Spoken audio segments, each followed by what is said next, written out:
Hello, everybody. Welcome again to my car. This is my journal entry for May 10th. Oh, God, what a ridiculous question. How is your hair situation today? Same as it is every damn day. Oh, man, I'll try my best to elaborate on this question because this, I feel like, is kind of a ridiculous one to ask. They're really scraping the bottom of the barrel for questions on this one. What's funny is, so when I was younger, like, I've gone through a couple of different hairstyles in my life, but not as many as other people, I think. So in the 80s when I was little, it was just kind of like a whoosh, little boy haircut. And I remember the first time that my mom took me to get a haircut and got it spiked. I got it short and spiked. Me and my brother. And it was fun. I loved that. I loved that haircut. I thought that was, like, I don't know, kind of almost defining of me. Like when you're a little kid, spiked haircut, I don't know, it seems like a little rebel, maybe a little cartoonish, something different. And then I have had long hair. I've had a mullet. It was awful. I did that in, I think, like 6th grade, 6th to 8th, maybe. Had it for a couple of years there. Terrible pictures, terrible school pictures were produced because of that haircut. And you know what? I'm gonna go to the store. I need some stuff. I need bread. And my mom actually paid me to cut my hair, and I did. I was like, oh yeah, money for video games, I'll cut my hair any day. So I did that, and then, let's see, hold on, let me adjust this here. There we go. And then I just kind of had, I don't even know what I would call it. So, I actually had, like, long curls in front for a while.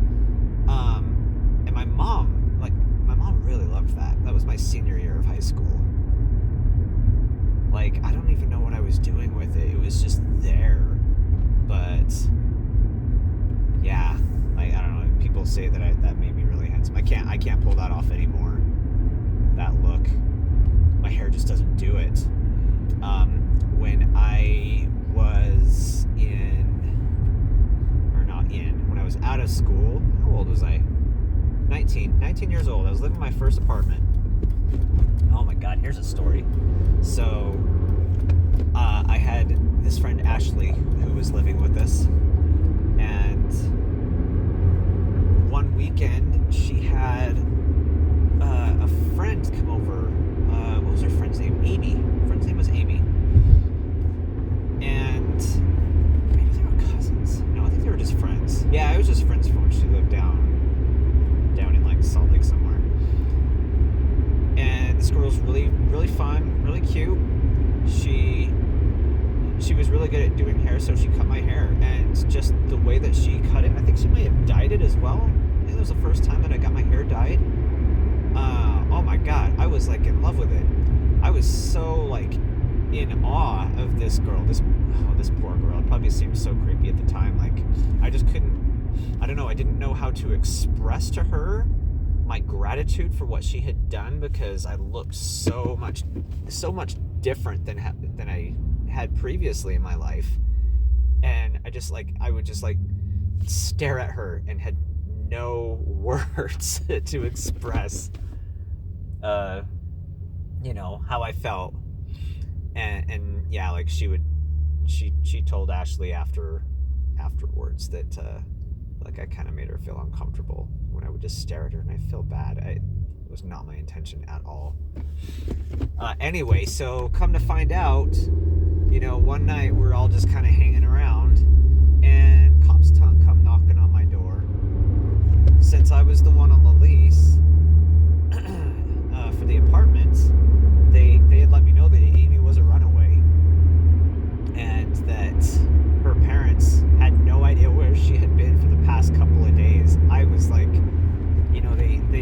looked at this situation, assessed everything, saw that I wasn't like some weird, you know, drug dealer or whatever, you know, whatever cops think about guys when they find them harboring, you know, 15-year-old runaways. I don't know.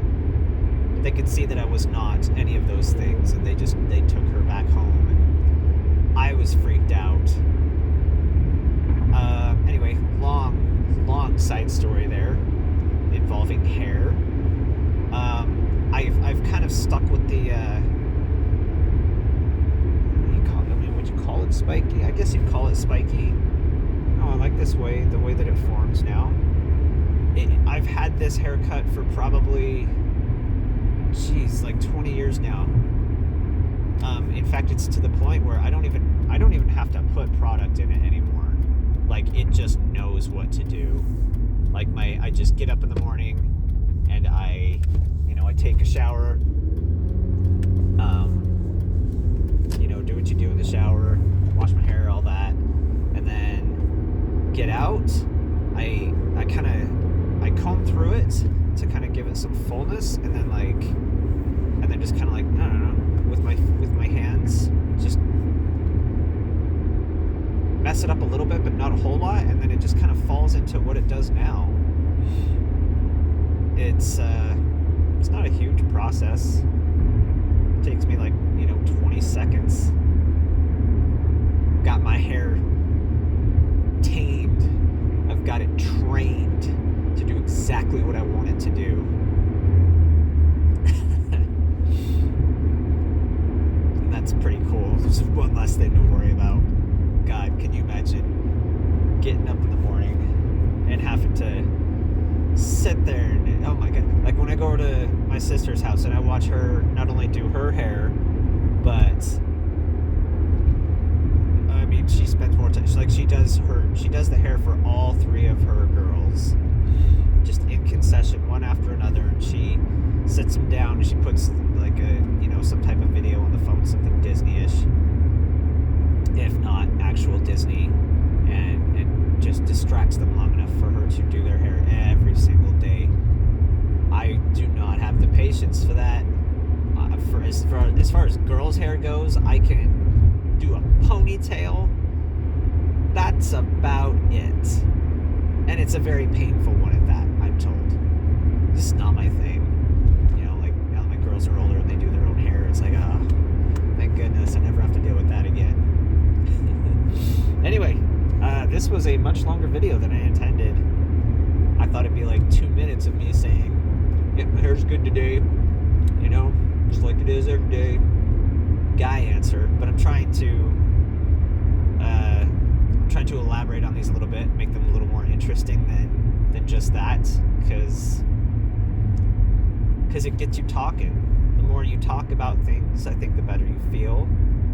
This has been very good for me, I think. Makes me feel like I actually have someone to talk to who isn't a kid. Feels like it seriously feels like all I ever have to talk to are kids anymore. Like, everyone's a kid. Kids at work, kids at home. Very few adults in my life. Anyway, I'm at the store now. So, yeah. Thank you for indulging me on this hair journey. I will see you tomorrow.